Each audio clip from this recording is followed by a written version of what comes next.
Hello, it's Robert Miner with Dynamic Traders Group with this week's DT Trade Strategies for the week beginning June 8th, 2020 for our YouTube and Twitter followers, where we take a look at one or two markets and potential trade setups for the coming week. It's a very brief look at a couple of markets, with a little bit of education thrown in compared to the more extensive videos that we do for our DT Report subscribers. If you like what you hear today and what you learned today, check us out at dynamictraders.com. You can get a 1-month trial for one of our DT reports from just $19 to check out our daily updates. And I also want to emphasize that through these little tastes that we give you on Saturdays for the Twitter and YouTube videos is, of course, we don't follow up daily for the analysis and the potential trade strategies that we highlight like we do in our regular DT report. So we're kind of throwing out a potential opportunity for you to take advantage of, but the setup may change during the week, as I'm going to show you in an example here. So I'm going to make this a little bit of a teaching tutorial today, as well as an alert for one or two markets to look at, as I do every week. So I hope you learned something that you can apply to any market in any time frame. So the theme today is the theme for a lot of tutorials that I do with subscribers is learn to trade, don't forecast. Decide if you want to be a forecaster or if you want to trade. A lot of times I'll get comments both from my subscribers as well as from Twitter followers or YouTube followers that, hey, you were looking for a reversal, for instance, a top in the stock market that was going to last several weeks. The market kept going up. You were wrong. What happened? No, not wrong. You're never wrong about markets. You're wrong if you make a forecast at something that's going to happen as opposed to identifying an opportunity and a specific way to take advantage of that opportunity. So as we'll see in a minute is that we can be really clear on the market position based on the technical analysis that we use, and it may all point to a reversal. A market may keep going, and we'll also see how you can be wrong a lot about what you think the outcome is going to be and still make at least some money to hang in there until you make the bigger money on the bigger moves. We'll see that in a bit too. So decide if you want to be a trader or a forecaster. You can always tell if someone's really interested in trading or if they think trading is about forecasting when they say the market didn't do what you said it was going to do. Well, it never does what I say it's going to do because I just identify opportunities. But you know that that person doesn't understand trading, because they believe someone else is going to forecast the future for them. And if you believe that, you have absolutely no chance of ever being a successful trader. If you believe that anybody that you can pay to give you information is going to divine the future for you, as opposed to teach you how to trade and alert you to trading opportunities. So if you want to make a business of trading, your objective is not to accurately forecast the future, but to identify opportunities and take advantage of those opportunities. So as I said, a lot of times I'm wrong about a market position, but frequently I still make some money even when I'm wrong about what the outcome is likely to be. This is the last year in this contest that Robbins Trading Company had. It's called the Global Cup Derivatives Trading Championship. So it had people from all over the world that traded in this on whatever derivatives they traded. So in the last year, this is the final standings. It didn't do too bad, 134.4% for the year. And I was definitely not right about what I thought was going to be all the major trends over that year's period, but because of trading strategies, I still consistently captured some profits and well over 100% return for the year. How did you do for the last year? Does your guru or advisor or whoever you subscribe to, do they actually trade and have that kind of results? So when I say you need to learn to trade and not forecast, I'm telling that to you from experience. Okay, let's get going and let's take a look at both the most recent position in a couple markets. I'm going to show you a trade that I lost on but how I minimize the loss. And then we're going to take a couple, look at a couple markets with some trade opportunities in the next few days. Today's video is probably going to be a little bit longer than our normal video. In last week's video that I did for the YouTube and Twitter followers, one of the markets I featured was the S&P or the ES, and that we were in a position, potential position at least, to complete not just a daily but a weekly high. And frankly, ever since around early May, I've been looking for setups that would complete a weekly high, given that the weekly momentum's reached overbought. We'd had several weeks net bullish activity. And of course, following the early May high, we did go sideways for 2 weeks, but then we made a new high. So any time, however, that the market came in a position, a technical position to have completed a weekly high, I was looking to initiate a short trade. So one that I initiated was this past week. I'm going to tell you about that. I took a loss, but I'm going to emphasize that we don't forecast, we identify trade opportunities. And listen to my language, is that when a market is in a position to complete a daily or weekly high or whatever time frame we're looking at, we then identify what can the market do to indicate that reversal has been made, and then what is the specific trade strategy for entry and initial stop loss that's acceptable, gives us acceptable capital exposure to initiate that trade. Well, let me show you what happened here last week. Is in that video, as you'll remember, is that we're looking for a top within the next few days. We're very close to that. Again, this is data just through May 29th. Weekly momentums were overbought. Daily momentums were overbought. There's a bunch of price relationships here. And I believe I was showing also the 60-minute data. It might have been the 240. Let's take a look at that as of the end of last week. So here we go. This is 240-minute data, the ES. And again, this is just through Friday afternoon, 240-minute data. So I believe at that time I had this as a 1, 2, probably a 3 and a 4. So we're looking for a new high early in the week to complete the advance off the May 14th low. So let me I'll add a little data here, and then we'll even go down to a smaller time frame. As you can see, this is Monday's data. We're into overnight, early Tuesday's data, and I'll add some more bars. Again, 240-minute data. And so we're looking for any opportunity for a setup to complete the advance and make a daily high, which should coincide with a weekly high. I'm going to go down to 60-minute data now.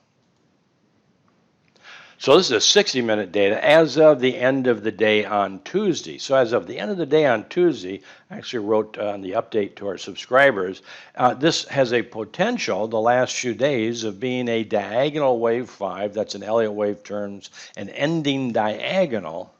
And if that's the case, if we take out what I got labeled this swing low, this wave 4 low, that would be a setup that would break the bullish pattern and be a setup to initiate a short trade for not just a daily high, potentially a weekly high, something that's going to last several weeks. So that those conditions that we're looking at over the weekend came to pass as of on Tuesday. Again, the videos that YouTube and Twitter's followers see, they don't get the updates. You don't get the updates every day on how the position can change a little bit until we get the specific trade set up. So if we're in a position, again, listen to my language, we're in a position to complete at least a daily high, if not a weekly high. We then want the market to tell us to make some sort of reversal indication, and taking out what I got labeled as a wave 4 low, that would indicate this little trend up from 2 days ago is complete, which would indicate the trend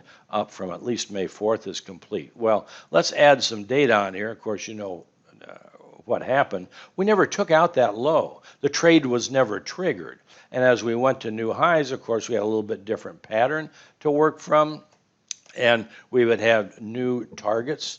And yet the people that don't get the updates during the week are going, oh, wait a minute, you didn't make that weekly high that you were talking about, as if it was a forecast. Well, it wasn't a forecast. No, we didn't make it.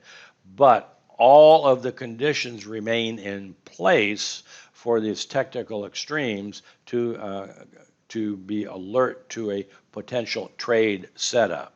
So I'm going to advance the data up through Thursday and show you a trade action I took on Thursday, and then what we're looking for early next week, the possibilities for early next week.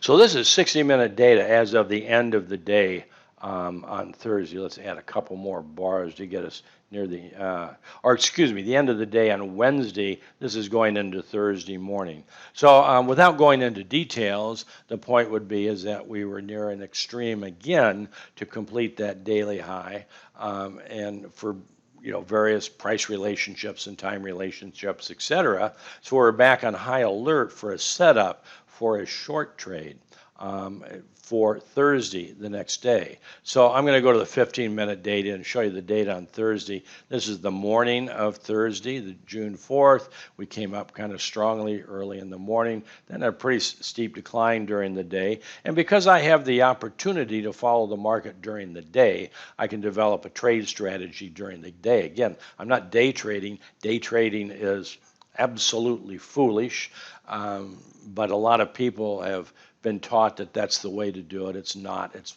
more risky. You have more chance of losing money than any other kind of trading is day trading. Stupidity. But anyway, I have day traded, and meaning I've got stopped out, and this is going to be a day trade you're going to see right now, not intentionally, however. So here we were. This is around early afternoon. We had a decline. We had a rally to the 50% retracement, and it hung there for about an hour.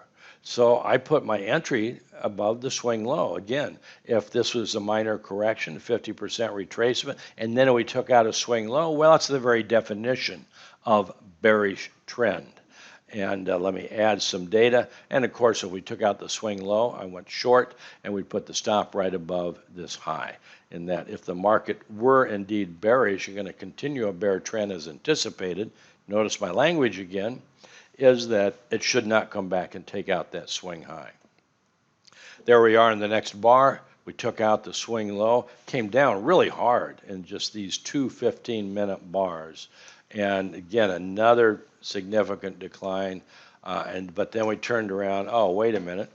Here we were getting very near the end of the day. We didn't have the typical follow-through we had anticipated. So the stop is still up here. It was about a 14-point stop against the short trade that we had. A very acceptable capital exposure in this type of market volatility. If you're going to trade futures and if you want to trade the stock indexes, if you're not willing to take a 14, 15-point or so stop per futures contract, you have no business trading futures or having a futures trading account. You need to trade something like ETFs with a limited leverage. So let me add on another bar. This, I think, is the 4 o'clock bar. So we're within 15, as of the end of this bar, we're within 15 minutes of the market, the active trading day being over. So the stop is not hit yet, but this is not bearish follow-through. And not only did we not follow through once we took out this swing low and continue lower, which would have been normal if the higher time frame trend was bearish as anticipated, but we came back up into the range. That's an overlap, and that's a warning that the trend is not bearish. But not only that, we came well above the minor 78.6% retracement from this 50% high, retracement high here to the new low. And near the end of the close, we were advancing sharply. A lot of buying come into the market. So I made an executive decision is that I'm going to exit this trade and not hold it overnight. I don't like holding a trade overnight unless the market is demonstrating that it's going to do what the technical position indicated it was going to do. And this market was not indicating that. So trading is not a system, an entire rules-based system. Don't let anybody tell you that anybody trades successfully on a 100% rules-based system. You have guidelines, you have some inviolate rules, you have some guidelines, but you will have to make decisions like in any other successful business. So my decision was to exit that with a relatively small loss, about a 10-point loss per contract. He only had a couple contracts, so pretty small loss for the possibility of a multi-day, multi-week trend. Now this is the end of the day on Thursday. We all know what happened on Friday, and I'll add the data in. This is 15-minute data. We don't need to sit through that. We'll do some. So you know what happened here on Friday, that employment report, which is weirdly construed as being bullish. And we won't go into why that's absurd, but anyway, it was. That's the fact. Perceived as bullish, big up day. Has anything changed in the larger scheme of things? Nothing has changed. We'll do a quick look. Weekly. There we go. Weekly momentums. Of course, they're still dual look back overbought as they've been really since just after this high. So we're on borrowed time as far as completing a weekly high. We have gone above the 78.6% retracement. As I showed our subscribers in our big picture stock indexes update last week and gave several examples of wave Bs against made the initial decline in a major bear trends, how frequently they get to or above the 78.6% retracement. And then a couple times over the past 120 years, they've come up to almost test the beginning of that bear trend. So this is not unusual behavior prior to the resumption of the bear trend. Of course, that's another story. Still looking for at least a weekly high. And the daily momentums, as we know, the dailies are, again, they're also at extremes. For a dual time frame momentum setup, as well as dual look back daily and weekly setups to complete a high. Now it's continued longer than anticipated, longer than typical given the technical position. And of course, there's many people out there who will maybe see the once a week video I do and say, well, you're wrong. Well, I'm not wrong. I identify conditions with a probable, a high probability outcome. And yes, it has been sideways to up for about 4 weeks. And yes, we did make a new high, but it has not voided the potential for that weekly high. Had a couple stabs at it on the short side over the past few weeks, 2 or 3 stabs at it. Made a considerable profit back here in this little section where it went down pretty strongly just for a couple of days and then adjusted the stop, got stopped out, but that was with fairly significant profit. Again, made a stab, had a small loss, another stab, small loss. So I'm going to be looking early this week for a setup on the short side again, because the next weekly trend is going to be to the downside, and we're near extremes on the upside for the stock indexes. Is this the major wave B correction within a bear trend? Probably. It has all the characteristics to be so, but that's another story, and you need a lot more information and background to understand why that is a possibility. It's not a forecast. We're in a position to complete a major wave B correction prior to continuation of the bear trend. But we're going to trade the weekly trends, and as the market unfolds, we'll be able to hopefully get some signs, signals, and confirmations of what the even higher time frame trend is. Let's take a look at one more market. So this is the silver daily data, and the silver was the other market I featured last week. In fact, most of last week's video was about silver and how it was in this ideal position to complete an end of wave 5 of C high early in the week. The time target was June 1st to 3rd, and with an ideal price level around 1877. A typical end of wave 5 target. So here we are. This is Monday. I'm not going to go into too much detail here, but we're not only going to do a quick review of what happened, but what is going to probably the outcome in the weeks to come for the precious metals. So again, this is Monday. Tuesday, a sharp reversal right from the 162% external retracement, right from the time zone with a high probability of completing the end of wave 5 of 5. And then, as I had in our updates for our subscribers, a close below 1803 would be the confirmation that the top was complete. So this is not just a daily high, which is likely to be followed by a few days of a correction. Here's the weekly data. This is probably a weekly high. This is what we call a significant snapback reversal week. It's one of the three typical kind of reversal signatures that we have in any market in any time frame. We finally made the dual look back bear reversal on the weekly momentums, and again, right from the two key weekly time factors to complete a weekly high. So this is very significant. Here's what I want to warn you about, and because I know there's a lot of you out there that believe gold and silver are safe havens and money goes into it. If we do have a stock market bear trend, that's absolutely not true. And a lot of your gold bugs that you think no matter what, especially with all the protests and stuff we have, and gold is a safe haven and it's real currency. It's not. It's just a commodity. Same with silver.